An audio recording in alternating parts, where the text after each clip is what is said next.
அனைவரும் சேர்ந்து ஒரு முறை வாசித்து விடலாம்.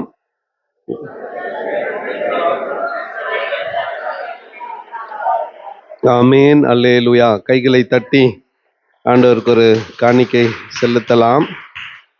ஆரோகண சங்கீதத்துல 131 சங்கீதமும் 133 மற்றும் 134 ஆகிய 3 சங்கீதங்கள் வெறும் 3 வசனங்களை கொண்ட மிகச்சிறிய சங்கீதங்கள்.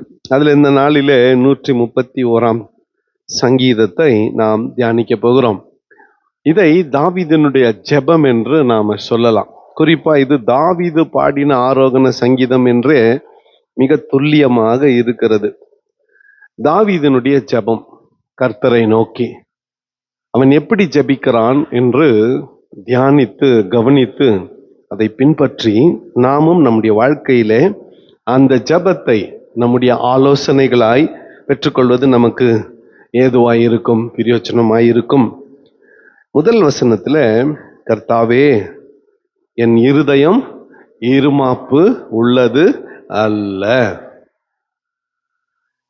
என் இருதயம் இருமாப்பு உள்ளது அல்ல.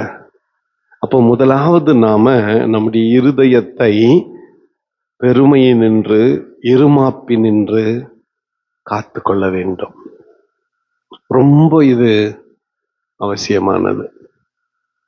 நம்முடைய குடும்ப வாழ்க்கைக்கும் ஊழியத்திற்கும் வேலை செய்கிற இடத்திலும் படிக்கிற இடத்திலும் எங்க போனாலும் மார்க்கெட்டுக்கு எங்க போனாலும் ஃபர்ஸ்ட் நம்முடைய இருதயத்துல என்ன இருக்கக்கூடாது? இருமாப்புனா திமிரு அப்படின்னு சொல்லலாமா? ஆத்திரம், கோபம் நிறைந்த திமிரு.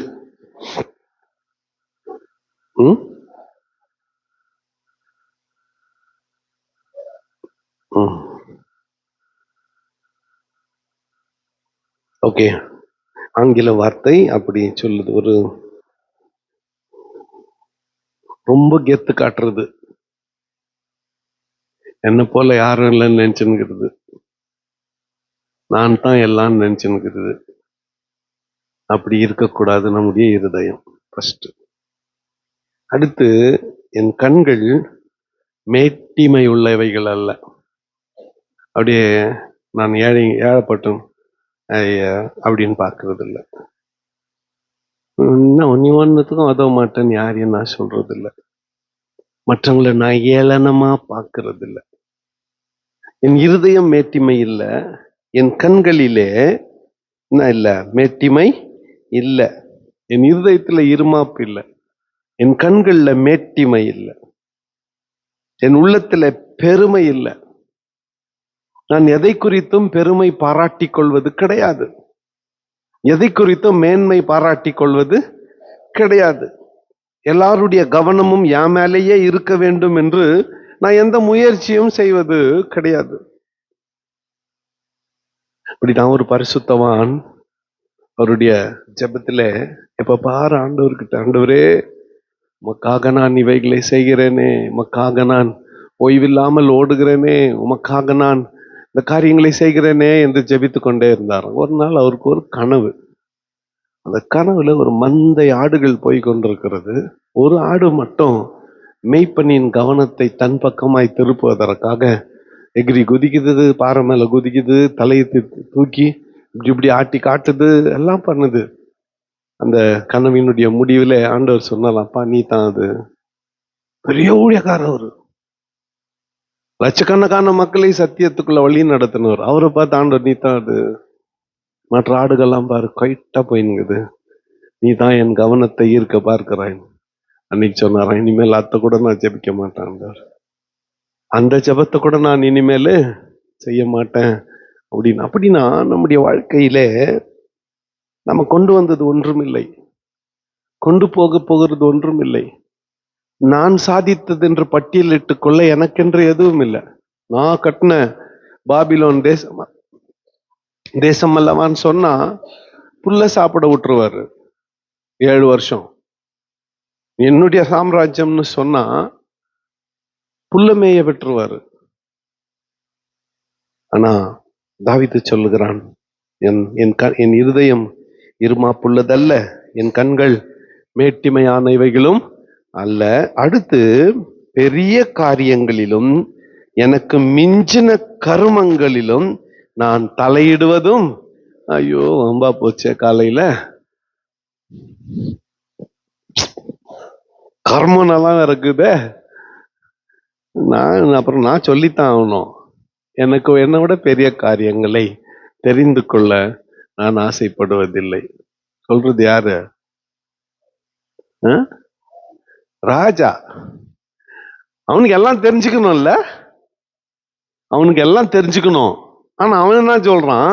எல்லாத்தையும் நான் தெரிஞ்சுக்க இஷ்டம் இல்லைன்றான். நம்ம ஒரு சாயந்தரம் ஆனா, ராத்திரி ஆனா காது என்ன பண்ணிக்கிறான்? கிளீன் பண்ணிக்கணும். யாரோ 2 பேர் பேசின்னு போறாங்கன்னு என்ன பேசுறாங்க, அதுல பாதி விழுந்து இருக்கும், மீதி விழுந்து இருக்காது. கேட்டதை கொண்டு வந்து இப்படி பேசின்னு போனாங்கன்னு யாருக்கிட்டனா நெருப்பு போட்டு கொளுத்தி விட்டுறது, காட்டு தீ மாதிரி அது எரிஞ்சுன்னு போட்டோம்னு இல்ல. நமக்கு தகுதி இல்லாதத தெரிந்து கொள்ள ஆசை. குற்றம் நடந்தது என்ன அத்த பாக்கத்துக்கு ராத்திரி 10-11 மணி வரல மூச்சுன்னுக்கிறது. அவன் வியாபாரத்துக்காக ஏதோ போடுறான், அத்த உட்காந்து பார்த்துன்னுக்கிறது. அப்ப அது இல்லாத தூங்கவே போறது இல்ல. 10 மணி வரலாம் கதை, 10 மணிக்கு மேல என்ன குற்றம் நடந்தது என்ன?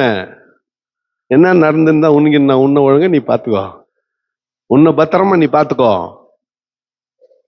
நமக்கு தகுதி இல்லாத, நமக்கு தேவையில்லாத, நமக்கு அவசியம் இல்லாத காரியங்களை தெரிந்து கொள்ள ஆசை. ஆனா தெரிஞ்சுக்கின்னு என்ன பண்ண போறோம்? ராஜாவா இருந்து அவனுக்கு எல்லாம் தெரியணும். எல்லாம் உளவுத்துறை ரிப்போர்ட் அவங்ககிட்ட இருக்கணும், அட்மினிஸ்ட்ரேட்டிவ் ரிப்போர்ட் அவங்ககிட்ட இருக்கணும், அரண்மனை பாதுகாவல் அவன்கிட்ட இருக்கணும், அவனுடைய மெய் காப்பாளர்களை குறித்த தகவல் அவனுக்கு இருக்கணும். இல்ல நம்ம இந்திரா காந்தி அம்மாவை சுட்ட மாதிரி மெய் காப்பாளர்ல என்ன பண்ணிடுவானுங்க, சுட்டுடுவானுங்க, சாவிச்சிருவானுங்க. இதெல்லாம் தெரியணும். அப்படி தெரிந்து வைத்திருக்க வேண்டிய தாவீதே சொல்றான், எனக்கு மிஞ்சின கர்மங்களில் நான் தலையிடுறதில்ல, பெரிய காரியங்கள்ல நான் தலையிடுறதே இல்லை. எனக்கு சொல்லவே இல்லை. கல்யாண நோட்டீஸ் எத்தனை வராங்கன்னு வச்சு எப்பதான் தெரிஞ்சுச்சான்? நான் பொண்ணு பார்க்க போனப்போ எங்க போச்சேன்னு, பொண்ணு பார்க்கப்போ 10,000 பேரையா கூட்டின்னு போக முடியும் பொண்ணு வீட்டுக்கு? சொல்லுங்க. நோட்டீஸ் போடுறப்பெல்லாம் எனக்கு சொல்ல, வரிசையா போயிட்டு பிரிண்டிங் பிரஸ்ல நிக்க வச்செல்லாம் ஆகட்டும், நீங்க எல்லாம் அப்ரூவ் பண்ண பிறகு பிரிண்ட் ஆகட்டும். எதுக்கெல்லாம் நம்ம கோச்சிக்கிறோம்? எதுக்கெல்லாம் நம்ம இதெல்லாம் சின்ன விஷயத்தை பெருசுபடுத்தி நமக்கு அடுத்த காரியங்கள், நமக்கு மேலான காரியங்கள்ல தலையிடுறது, கர்மங்கள்ல தலையிடுறது நமக்கு ஏற்றது அல்ல. இன்னும் ஞாபகம் வச்சுக்கோங்க, நம்ம காது கார்பரேஷன் குப்பை தொட்டி கிடையாது. யாருன்னா எதனா கொட்டுங்கன்னு சொல்லு சொல்லு சொல்லுன்னு கேட்டுன்னு இருக்க கூடாது. Be selective in what you hear. கேட்கறதுல கூட வெறும் முக்கியமானதை மட்டும் கேளுங்க, அவசியமானதை மட்டும் கேளுங்க. அடுத்து 2ஆம் வசனத்துல, தாயின் பால் மறந்த குழந்தையை போல நான் என் ஆத்துமாவை அடக்கி அமர பண்ணினேன். அருமையான ஒன்னு சொன்னா கூட முத்தா சொன்னான், ஒன்னு சொன்னா கூட சிறப்பா சொன்னான். எப்படி சொன்னான் பாருங்க, தாய்ப்பால் மறந்த குழந்தையை போல நான் என் ஆத்துமாவை அடக்கி அமர பண்ண. அடக்கணும். Calm down, calm down. ஏன் சும்மா ரைஸ் ஆகுற? ஏன் சும்மா ரைஸ் ஆகுற? அடக்கு அடக்கு அடக்குன்னு சொல்லணும். மற்றவங்க சொன்னா கொஞ்சம் சண்டை பெருசாயிடும். உனக்கு நீயே சொல்லிக்கோ, நானு அடங்கு அடங்கு அடங்கு, நான் என் ஆத்துமாவை அடக்கி அமர பண்ணினேன். என் ஆத்துமா பால் மறந்த குழந்தையை போல் இருக்கிறது. செல்ஃப் கண்ட்ரோல், சுய கட்டுப்பாடு நமக்கு ரொம்ப முக்கியம், ரொம்ப முக்கியம்.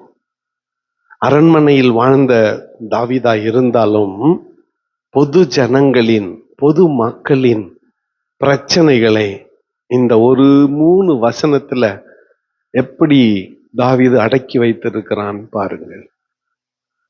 நானு கோபப்படக்கூடாது, நான் இருமாப்படையக்கூடாது, நான் தேவையல்லாத தகவல்களை தெரிந்து கொள்ள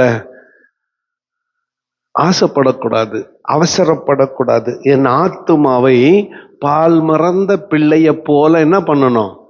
அடக்கணும், அடக்கி அமர பண்ணணும், கண்ட்ரோல் பண்ணணும். இப்படி சொல்லிட்டு 3ஆம் வசனத்துல அவன் சொல்லுகிறான், இது முதல் என்றென்றைக்கும் இஸ்ரவேல் கர்த்தரை நம்பி இருப்பதாக. சோத்திரம். இதுதான் தாவீதுனுடைய சிறப்பு. கடைசியா எங்க வந்து முடிக்கிறான் பாத்தீங்களா?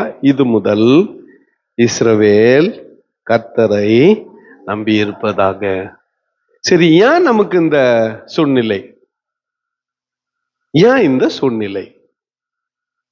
ஏன் யாரோ பேசின்னு போனது கேட்க தெரிஞ்சுக்க ஆசைப்படுறோம்னா, நம்ம மேல நம்மளுக்கு நம்பிக்கை இல்லை. நமக்கு என்ன நடக்குமோ, நம்மளை பத்தி யார் என்ன பேசுறாங்களோ. ஒண்ணு சொல்றேன் கேளுங்க, நம்மள யாரும் நல்லவங்கன்னு சொல்ல போறது இல்லை. அதுலயும் குறிப்பா நம்ம கிட்ட நன்மை அடைந்தவர்கள் நல்லவங்கன்னு சத்தியமா சொல்ல போறது இல்லை. 100% நல்லவங்கன்னு சொல்ல போறது இல்லை. ஆண்டவர் நம்மள நல்லவங்கன்னு சொன்னார்னா போதும். யார் சர்டிபிகேட் ரொம்ப முக்கியம். அவர்கிட்ட ஒப்படைச்சிட்டு அமர்ந்திருங்கள். அவர் கட்டளையாவே கொடுத்தார், நீங்கள் அமர்ந்திருந்து நானே தேவன் என்று அறிந்து கொள்ளுங்கள். சைலண்ட் ஆகலாம், அமர்ந்திருப்போம். ஆத்துமாவை அடக்கி, யார் மேல யாருக்கு ஆண்டவர் மேல நம்பிக்கை இல்லையோ அவர்கள் தான் அங்கலாய்ப்பார்கள், அவர்கள் தான் இந்த காரியங்களை செய்ய நினைப்பார்கள். நாம் ஆண்டவர் மேல நம்பிக்கை வச்சா எதை குறித்தும் நமக்கு என்ன இல்லை, கவலை இல்லை. யார் நம்மை குறித்து என்ன சொன்னாலும் அதை குறித்து நாம கவலைப்பட மாட்டோம்.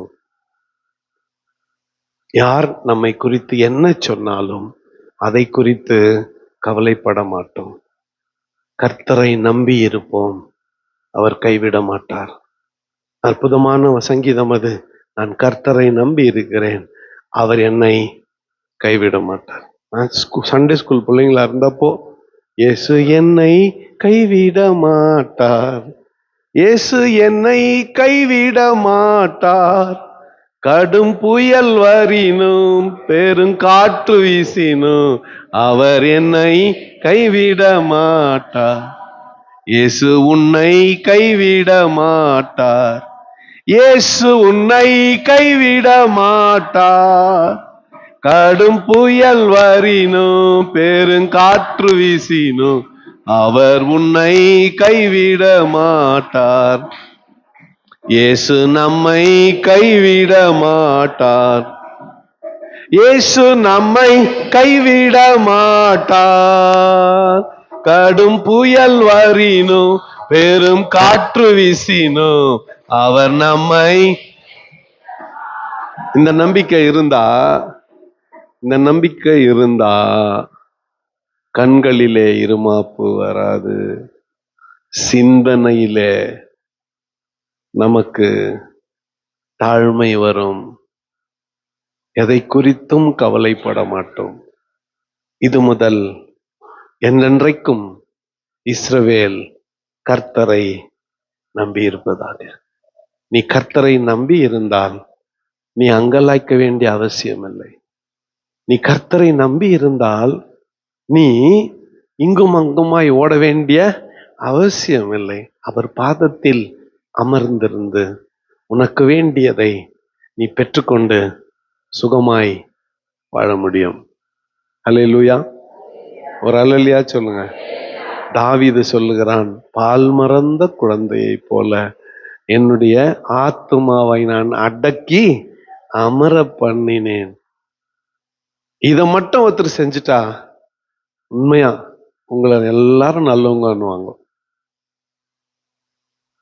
நம்மள எல்லாரும் நல்லவங்கன்னு சொல்லுவாங்க. ஆனா இது கடினமான விஷயம். நாம் வாழ்ந்து கொண்டிருக்கிற உலகத்தில் அநியாயம் தலைவிரித்தாடுகிறது.